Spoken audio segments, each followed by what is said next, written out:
اليوم تستعر القضية في أكثر من دولة عربية، وقد قلناها أكثر من مرة أن الرياح التي هبت لن تقف وأنها ستمتد إلى حيث يتواجد الفساد، فساد في الحاكمين وفي الحكومات وفي الأنظمة وفي الدساتير وفي العادات وفي التقاليد وفي الأفكار. كل ظاهرة من الظواهر الفاسدة وراها فكر فاسد. ستقتلع هذه الرياح هؤلاء المزيفين جميعا، وتحول شهداؤنا من التاريخ تدوروا إلى الحاضر ليتحولوا إلى منطق في التفكير اسمه منطق ثوري لا يخنع ولا يستسلم لأحد.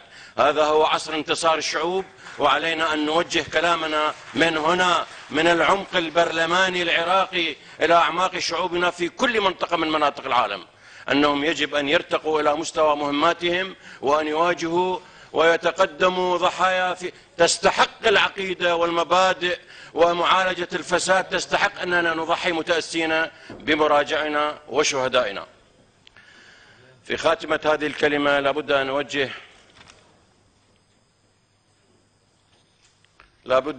نوجه نداء إلى شعب البحرين.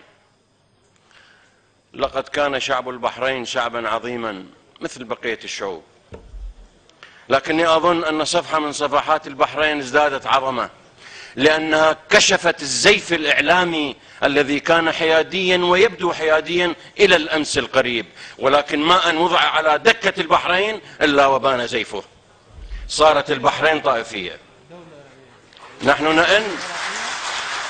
نئن لأنين كل مناضل بالتاريخ بالأقصى التاريخي والأقصى الجغرافي. ذكرت أمامكم عبد القادر الحسيني الجزائري لم يكن شيعيا، وعز الدين القسام لم يكن شيعيا، وبقية الأبطال الذين نتغنى بهم ونذكرهم كل هؤلاء رووا شجرة الحرية، لهم منا كل الحب والاحترام والتقدير، بل أننا نعبر إلى الآخر، نعبر إلى الأقباط في مصر وإن لم يكونوا غير مسلمين، ولكنهم أخواننا وأعزاؤنا نئن لأنينهم ونذكر بطولاتهم.